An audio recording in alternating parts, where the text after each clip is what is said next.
안녕하세요. 한국어를 공부하는 여러분들을 위한 한국어 팟캐스트, 토토의 한국어 팟캐스트입니다. 여러분들 오늘 하루 잘 보내고 계신가요? 저는 오늘이 일요일이에요. 내일은 월요일이라 출근을 해야 하니까 오늘은 조금 집에서 푹 쉬어보려고 합니다. 오늘은 한국을 처음 방문한 사람들이 가장 놀랄만한 문화에 대해서 이야기를 해보려고 합니다. 바로 나이 문화와 호칭 예절에 대해서 이야기를 해보려고 합니다. 혹시 한국 친구를 처음 만났을 때 몇 살이세요? 라는 질문을 받아보신 적이 있으실까요? 처음에는 이게 조금 이상하게 느껴질 수도 있지만 그만큼 한국에서는 나이라고 하는 것도 굉장히 중요합니다.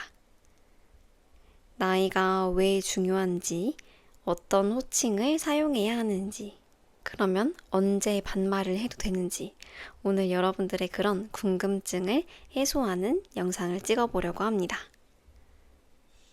그럼 저와 함께 한국의 나이 문화와 호칭 예절에 대해서 알아볼까요? 제일 먼저 한국에서 왜 나이가 중요한지 이야기해 볼게요. 한국에서는 나이라고 하는 것이 사회적인 경계를 정하는 기준이 됩니다. 그렇기 때문에 대화를 시작하기 전에 나이가 몇 살인지 물어보아야 해요. 어떤 말투를 써야 하는지, 어떤 호칭을 사용해야 하는지 이걸 정하기 위해서는 나이를 알아야 하기 때문인 거죠. 상대방이 나와 친구인지 아니면 형인지 누나인지 오빠인지 확인을 해야 하고 반말을 쓸지 존댓말을 쓸지 이 모든 걸 나이를 기준으로 판단을 합니다. 한국은 아주 오래전부터 유교 문화의 영향을 받았어요. 이 유교에서는 어른을 공경하고 연장자, 즉 나보다 나이가 많은 사람을 예를 갖춰 대하는 걸 굉장히 중요하게 생각했습니다. 그렇기 때문에 이 나이 차이가 인간 관계에도 영향을 미쳤어요. 한국이 이런 유교 문화를 바탕으로 했기 때문에 나이 문화 그리고 호칭에 대해서 더욱 중요하게 생각해요. 한국에서는 상대방과 처음 만났을 때 이런 질문들을 주고받아요. 가장 흔하게 할 수 있는 처음 질문이 안녕하세요. 혹시 몇 년생이세요? 라는 질문입니다. 상대방이 몇 년도에 태어났는지 물어보는 질문이에요. 혹시 몇 년생이세요? 라고 합니다. 이에 대한 대답으로는 96년생이에요. 라는 식으로 말할 수 있어요. 1996년생이에요. 라고 할 수도 있지만 이걸 조금 더 쉽게 줄여서 96년생이에요. 라고도 합니다. 혹은 이 숫자를 96이라고 읽지 않고 한 자릿수씩 읽을 수도 있어요. 96년생이에요. 가 아니라 96년생이에요. 이런 식으로 이야기할 수도 있습니다. 이렇게 태어난 연도, 해를 기준으로 질문하고 대답하는 경우가 많습니다. 왜냐하면 한국에서는 아직도 나이라고 하는 것을 연도를 기준으로 계산하는 경우가 많기 때문이에요. 처음 만나는 사람과 대화할 때는 혹시 몇 살이세요? 혹시 몇 년도에 태어나셨어요? 혹시 몇 년생이세요? 저는 몇 년생이에요. 우리 동갑이네요. 이런 식으로 대화를 진행할 수 있습니다. 그러면 한국식으로는 나이를 어떻게 계산해야 할까요? 요즘은 법적으로 만 나이를 사용하지만 아직도 한국식 나이로 대화하는 경우가 많습니다.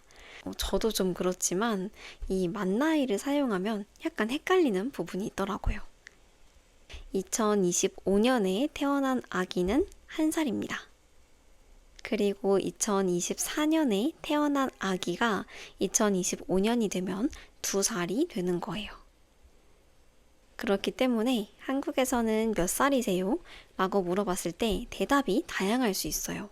그 사람이 만 나이로 말했을 수도 있고 한국 나이로 말했을 수도 있거든요. 이런 게 헷갈리기 싫다 하는 경우에는 혹시 몇 년생이세요? 라고 물어보는 것이 가장 정확합니다.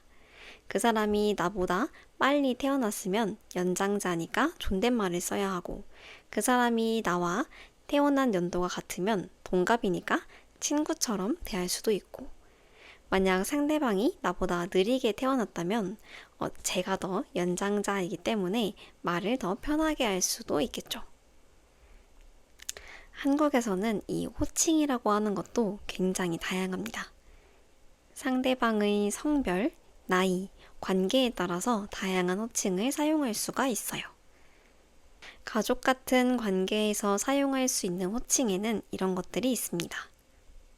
제일 먼저 형이라는 표현이 있어요. 형은 남자를 기준으로 했을 때 나보다 나이가 많은 남자를 부를 때 사용하는 표현입니다. 두 번째 호칭은 오빠입니다. 이건 여자를 기준으로 했을 때 나보다 나이가 많은 남자를 오빠라고 부릅니다. 세 번째 호칭은 누나입니다. 누나는 남자를 기준으로 했을 때 나보다 나이가 더 많은 여자를 부를 때 사용하는 호칭이에요. 네 번째 호칭은 언니입니다. 언니는 여자를 기준으로 했을 때 나보다 나이가 많은 여자를 언니라고 합니다. 그리고 동생은 나를 기준으로 했을 때 나보다 나이가 어린 사람들 모두 동생이라고 부를 수 있어요. 예를 들어서 오빠 오늘 영화 보러 갈래? 라고 한다거나 누나 오늘 바빠요? 등등으로 활용할 수 있습니다. 저는 여자이기 때문에 저보다 나이가 많은 남자는 오빠가 되는 거고, 저보다 나이가 많은 여자는 언니라고 부를 수 있습니다. 이렇게 가족같이 편안한 관계에서는 형, 언니, 오빠, 누나, 동생이라는 호칭을 사용할 수도 있는데요. 내가 직장에서 일을 할 때는 아무한테나 형이나 언니, 오빠, 누나라고 부를 순 없습니다. 직장에서 사용하는 호칭도 다르게 준비되어 있어요. 직장에서 사용하는 호칭은 조금 다릅니다. 대부분의 회사에서는 자신이 가지고 있는 직책이 있어요. 예를 들어 과장, 팀장, 부장 같은 호칭들이 있습니다. 이 호칭 뒤에 님이라는 표현을 붙여서 팀장님, 대리님, 과장님, 부장님 이런 식으로 호칭을 정할 수 있어요. 이름 대신에 호칭으로 부르는 것이 조금 일반적입니다. 물론 회사마다 조금 분위기가 다르기 때문에 어떤 회사들에서는 영어 이름을 정해서 부르기도 한다고 들었습니다. 그리고 외국처럼 조금 더 편안한 느낌을 주기 위해서 만약에 영어 이름이 케이트라면 그냥 케이트라고 부른다고 하더라고요. 제가 일하는 곳은 학교이기 때문에 저도 다른 선생님들을 선생님이라고 부르고 다른 분들도 저를 선생님이라고 불러주십니다. 하지만 선생님들 사이에서도 직책이 조금 다릅니다. 선생님, 부장님, 그리고 교감 선생님, 교장 선생님이 있어요. 예를 들어 회사에서 대화를 할 때에는 부장님 이 문서 좀 검토해 주세요 라고 존댓말과 함께 사용할 수 있겠죠. 또 과장님 혹시 회의는 몇 시에 시작하나요? 라는 식으로 이야기할 수도 있습니다. 아무래도 나보다 직책이 높은 사람에게 이야기를 할 때에는 존댓말을 쓰는 게 맞겠죠. 하지만 상대방이 나보다 직책이 낮다고 하더라도 반말을 쓰는 것은 조금 조심해야 할 부분입니다. 제일 먼저 가족 같은 관계에서 사용하는 호칭에 대해서 알아보았고, 두 번째로 회사에서 사용하는 호칭에 대해서 이야기를 해보았는데요. 이번에는 학교에서 사용하는 호칭에 대해서 이야기를 해보겠습니다. 학교에서는 나보다 나이가 많은 사람을 선배라고 표현을 합니다. 그리고 나보다 나이가 어린 사람을 후배라고 표현을 해요. 사실 회사에서도 선배, 후배라고 하는 경우가 있긴 하지만 학교에서 쓰는 경우가 대다수입니다. 그리고 이어서 친구 관계에서 사용할 수 있는 호칭은 만약 조금 더 편한 관계라면 누구 언니, 누구 오빠 라고 표현을 할 수도 있고, 나보다 나이가 어리다면 누구야 라고 부를 수도 있습니다. 예를 들어 철수야, 민수야 이런 식으로 이야기를 할 수 있겠죠. 그런데 여러분, 한국어를 공부하다 보면 언제 반말을 써야 하고 언제 존댓말을 써야 하는지 조금 헷갈리지 않으신가요? 저는 한국인이기 때문에 이런 뉘앙스의 차이, 언제 존댓말을 써야 하는지가 조금 익숙하지만 아무래도 한글을 처음 배우는 분들은 이 부분이 조금 헷갈릴 수도 있을 것 같아요. 한국어는 존댓말과 반말을 사용하는 때가 거의 명확하게 나뉘어져 있습니다. 제일 먼저 반말은 언제 사용을 하냐면 상대방이 나보다 나이가 어릴 때 사용할 수 있습니다. 또는 나와 나이가 같은 친구한테도 반말을 사용할 수가 있습니다. 그런데 처음 만났을 때부터 반말을 사용하면 상대방이 기분이 상할 수도 있어요. 그렇기 때문에 친구라고 하더라도 나와 어느 정도 친밀감이 생겼을 때, 친해졌을 때 반말을 사용하는 것이 좋습니다. 처음 만난 사람한테 다짜고짜 반말을 사용하면 되게 무례하게 보일 수도 있어요. 무례하다는 말은 예의가 없다는 말입니다.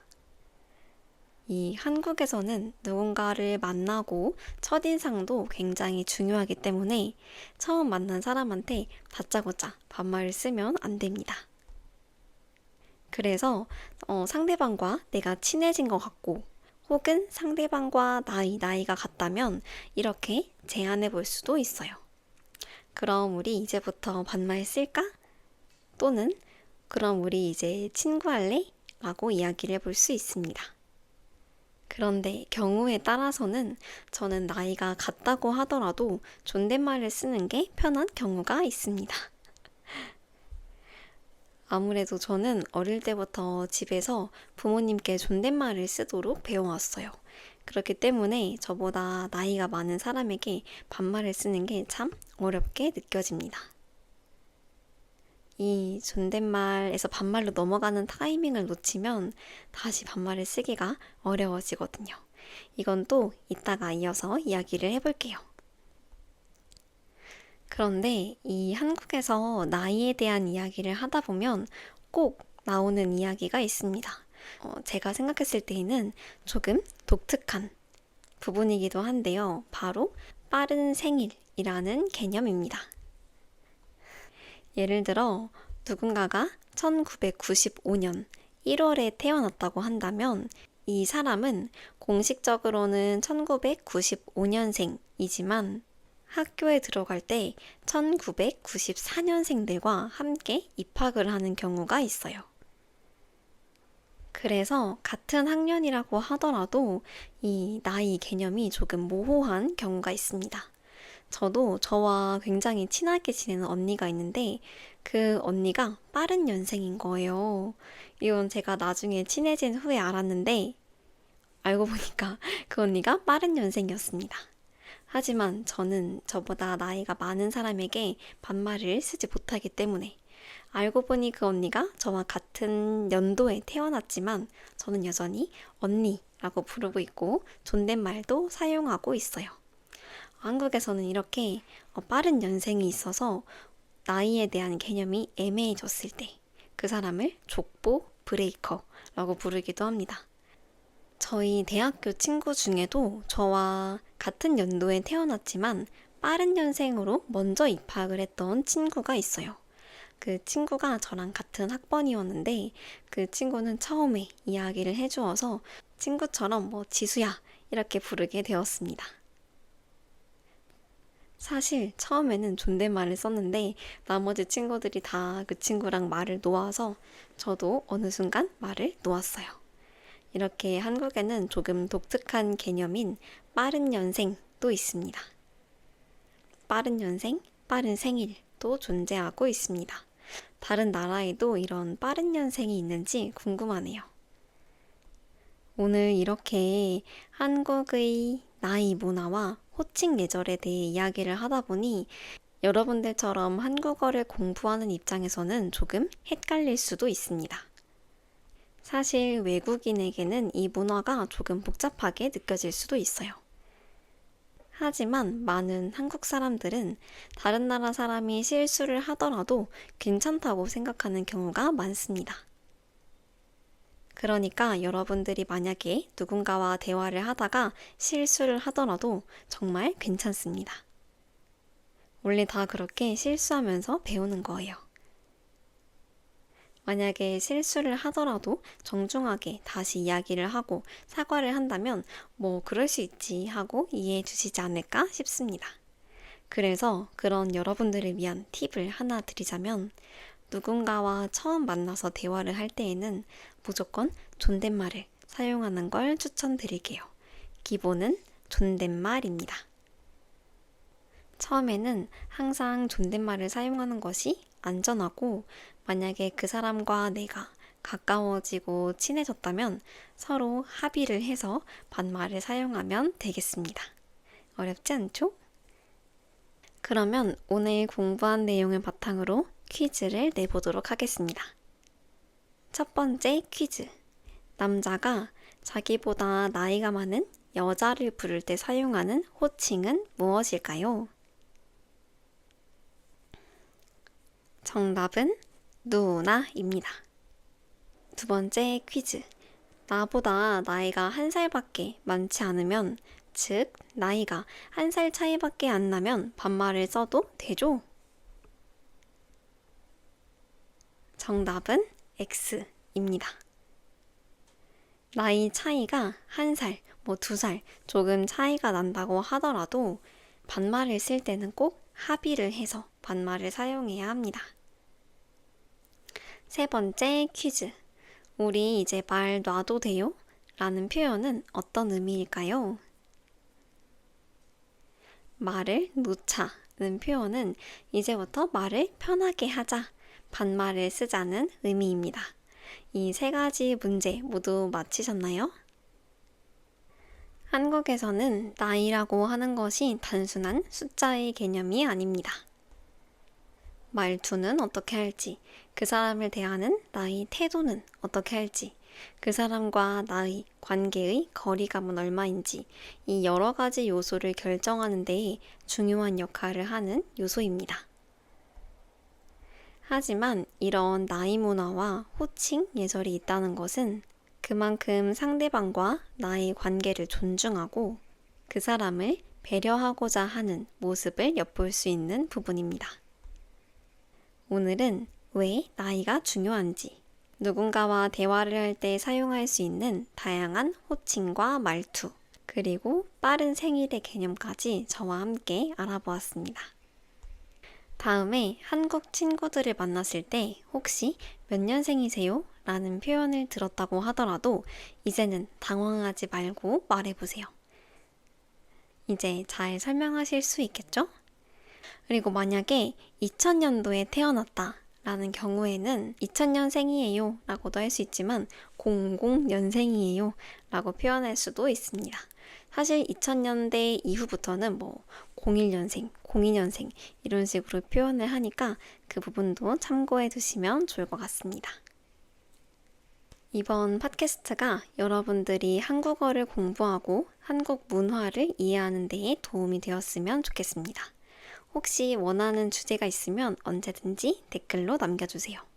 또 여러분들의 나라에서도 한국처럼 다양한 호칭 문화가 있다면 댓글로도 공유해 주시면 좋을 것 같습니다.